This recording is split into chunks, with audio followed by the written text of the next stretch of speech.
Hi అండి, అందరికీ తొలి ఏకాదశి శుభాకాంక్షలు అండి. ఈ తొలి ఏకాదశిని అని శయన ఏకాదశి అని హిందూ ధర్మంలో చాలా ముఖ్యమైన పండుగ అండి.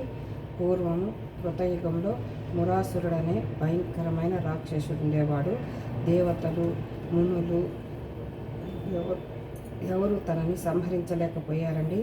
అతను బ్రహ్మదేవుడి నుంచి ఒక వరం పొందాడు.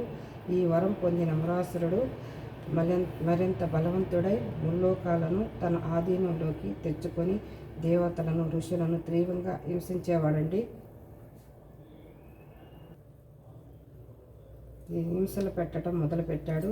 మురాసురుని ఆగడాలను భరించలేక దేవతలు, ఋషులు శరణ వేడుతారు.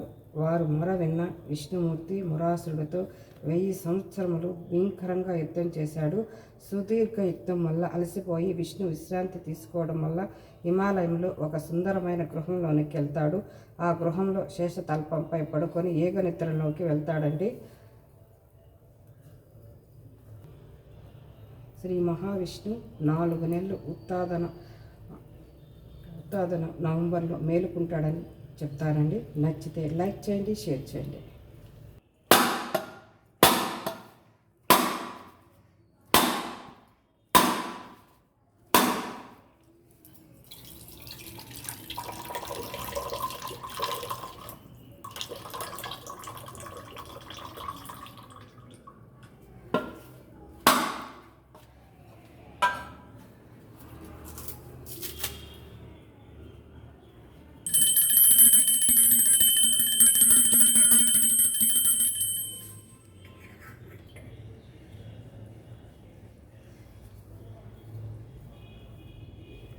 ఈరోజు మహావిష్ణువుకి నైవేద్యం పేలాలతో చేసి పెడతారండి.